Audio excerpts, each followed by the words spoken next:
Jeg startede faktisk med at blive sygeplejerske på Bornholm. Og så på det tidspunkt, der endte vi med at sige, at vi prøver at rykke til Norge. I Norge der kan man få flytteudgifterne betalt, jo, hvis man flytter derop, og det kunne være en spændende mulighed at prøve at komme til det norske. En norsk bog, en svensk bog og en dansk bog. Som næsten alle sammen handler om det samme. Ja. Så uddannede jeg mig til jordemoder i Norge. Det er sådan, så du skal være sygeplejerske først for at uddanne dig til jordemoder i Norge. Så jeg kom ind på jordemoderuddannelsen i Tromsø i Nordnorge. Og Nordnorge, Tromsø ligger jo nord for Polarcirklen. Så det var jo lidt sjovt at prøve med mørketid. Og der er jo midnatssol om sommeren, og det er en helt anden kultur. Og natur på den måde. Og der arbejdede jeg så som jordemoder på et stort universitetshospital, hvor vi fik risikogravide ind fra hele Nord-Norge. Altså de kom jo med helikopter, når der var noget galt, og både og lå der og ventede på at føde, og også hvis der var et eller andet, der var sket. Vi fik for eksempel en ind, som var gået i krampe, fordi hun havde svangerskabsforgiftning og sådan noget. Så blev de fløjet ind med helikopter, og så tog vi os af dem, og vi havde knalddygtige læger fra hele verden. Jeg husker især en fra Indien, som var sindssygt dygtig. Så der var gang i den hele tiden. Der var altid kolleger, der var altid læger på gangen. Vi havde en datter, da vi tog til Tromsø, og fik så 2 drenge, mens vi boede i Tromsø. Og tog så tilbage til Bornholm, hvor vi fik den yngste datter. Og der prøvede jeg så at arbejde som jordemoder i en periode på Bornholm. Og der var det sådan, at alt det, som jeg ligesom var vant til at arbejde med i Tromsø, med de risikogravide og de lægerne fra hele verden og alt det, der foregik der, det sendte vi jo væk fra Bornholm, fordi vi havde jo ikke kompetencerne, vi havde jo ikke ekspertisen på Bornholm. Så det var de normale fødsler, det var altså ting, som gik normalt. Der var meget tid til nærvær, og der var meget tid til relationerne, og det var rigtig godt. Men jeg synes jo, at det var rigtig sjovt at arbejde i det der lidt hektiske miljø. Så jeg prøvede noget andet. Jeg blev leder først af 2 plejehjem, og efterfølgende så endte jeg med at blive virksomhedsleder på en virksomhed på Bornholm, hvor vi havde at gøre med unge, der havde det svært, og også havde en produktion af nogle bornholmske produkter. Det var en virksomhed, som havde omkring 35 medarbejdere, og der oplevede jeg flere gange, at når vi skulle have lavet nogle kontrakter, når vi skulle leje noget, når vi skulle have noget ansættelsesretligt eller et eller andet der, så skulle vi jo købe juridisk bistand. Og den her bistand, den var dyr. Altså det kostede jo rask væk 1.500-2.000 kroner i timen, når vi skulle betale for det. Og så tænkte jeg, okay, det her, det kan jeg lære selv. Altså hvor svært kan det være at lære de her ting selv, sådan, så jeg selv kan varetage det, så vi kan spare de penge. Så jeg begyndte på jurauddannelsen med det formål. Så i starten på bachelordelen, der kørte jeg på med alle de der, hver gang jeg kunne vælge noget, så var det sådan noget handel med fast ejendom og kontraktret og sådan nogle meget praktiske fag, som jeg kunne se sådan en umiddelbar anvendelse af i min dagligdag.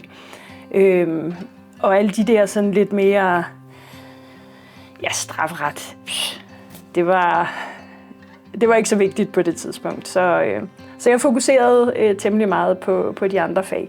Men fik så efterhånden lidt mere smag for juraen, fordi det var jo ikke bare. Altså, der var sådan nogle små finurlige ting, man kunne dykke ned i, og jeg fandt faktisk ud af også, hvor meget jura er med til at definere vores samfund i det hele taget. Så jeg blev mere og mere interesseret i juraen.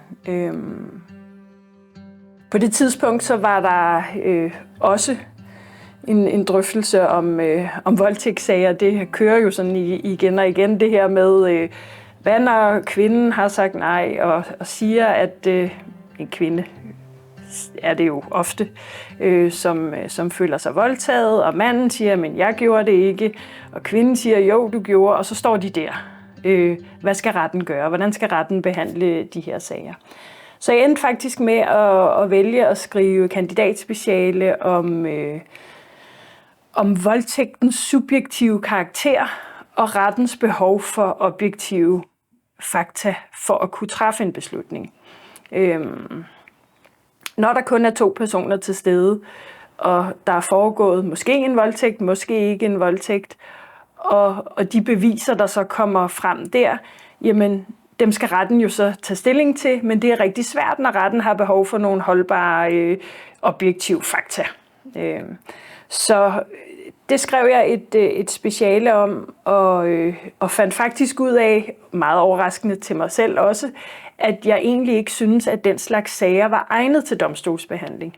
Jeg synes, at den slags sager i højere grad skulle komme ind under retsmægling, for eksempel, hvor parterne måske får de behøver ikke være enige, men i hvert fald får en forståelse af, jamen, hvad var det, jeg oplevede, hvad var det, du oplevede, og hvordan kommer vi videre herfra hver især, uden at man skal gå for retten med en, der føler, at man ikke er blevet hørt, enten på den ene eller den anden side.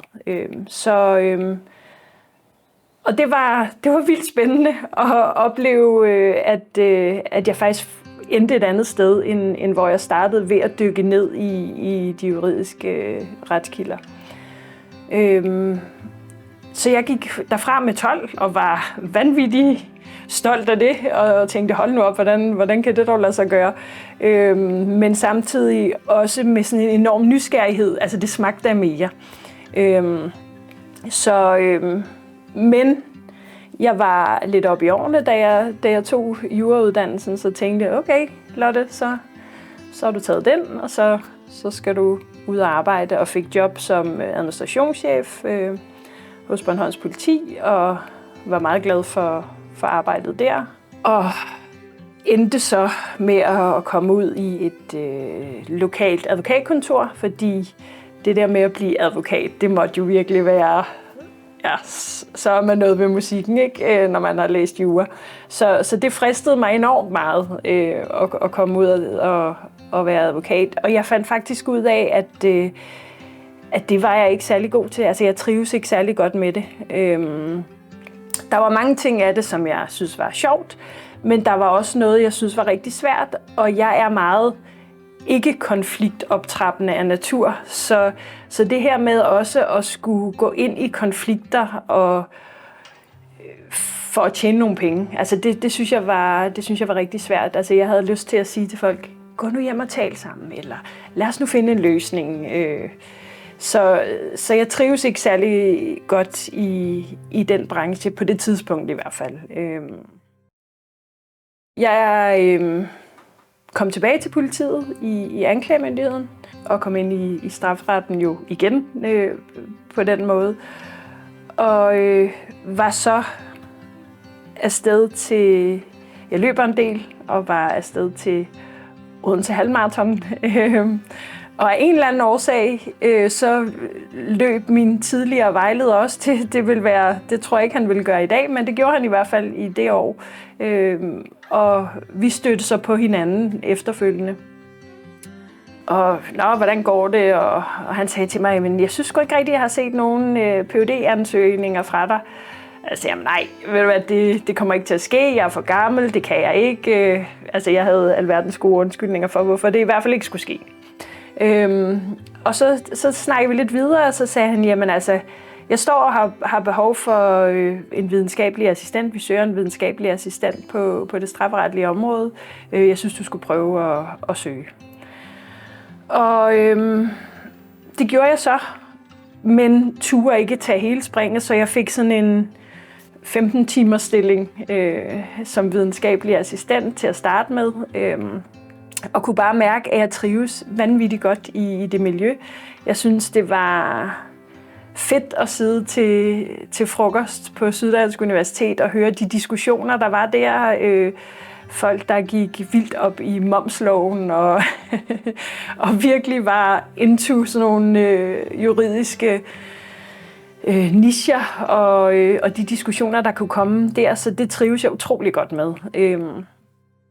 Jeg valgte at sige okay, i samarbejde med min mand selvfølgelig, fordi for det første så går man jo ned i løn, altså når man har været ude på arbejdsmarkedet og skal ind som Ph.D.-stipendiat. Og for det andet så ligger det jo i Odense, jeg bor på Bornholm. Altså der er et stykke vej at køre.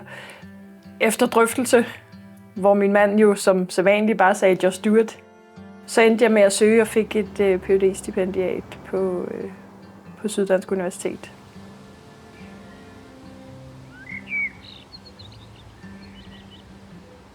Og det havde jeg ikke set komme. Altså, havde du spurgt mig for 20 år siden, om jeg skulle være Ph.D. i strafferet, så havde jeg sagt, ja, det er godt, talk to the hand. Altså, det kommer ikke til at ske. Så jeg endte et helt andet sted, end jeg egentlig troede.